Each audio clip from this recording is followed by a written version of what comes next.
Okay, so bagong tuklas ko dito sa Station 3 is Marson, Boracay.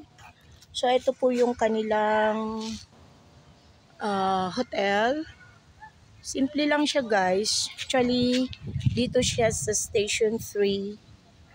Okay. Unahan siya nung may tawag dito. Yung mga island hopping activities. Okay, so pasukin natin. Pinayagan naman ako ng admin na tingnan lang yung area nila. So, ito yung kanilang admin nandyan. Nakausap ko si ma'am. Binigyan nila ako ng kanila pong info kung paano sila makontak. Meron din Facebook. So, tingnan niyo po yung kanyang ano. So, maganda po para sa akin. Ayan. So, napakapayak lang po ng ano nila. So, maganda dito sa may baba kung may mga seniors tayo na dinadala. Kasi, ano lang dito, pwede silang standby, then pwede silang makapunta agad sa beach. Ito na nga kasi yung beach. And then, meron ding taas. Ayan.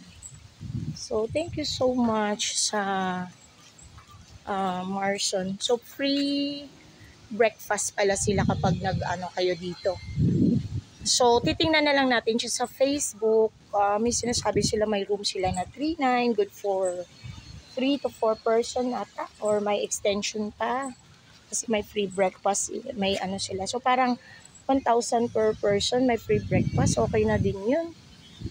And then, sa unahan, marami pa po. So, parang pinaka ano na kasi to ng Station 3, pero ang dami din po kasi dito talagang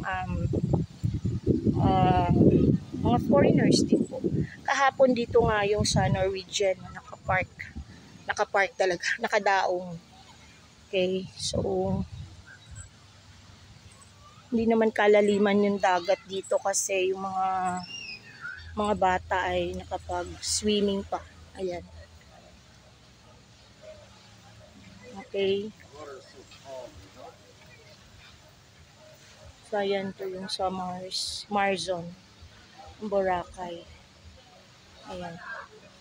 So, this is my vlog for Station 3. Nagulat ako sa improvement ng Station 3 kasi nandito na yung kung saan mag-island hopping. Natuwa ako kasi pagka dito ka nag-book, so di ka nalalakad papunta doon sa Station 1 kung saan napakalayo. Good day. So ayan,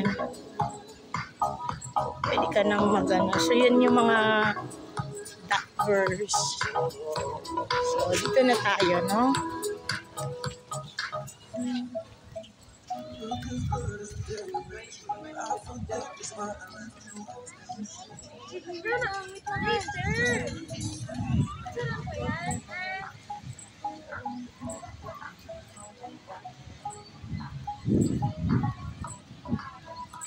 So beautiful Station 3.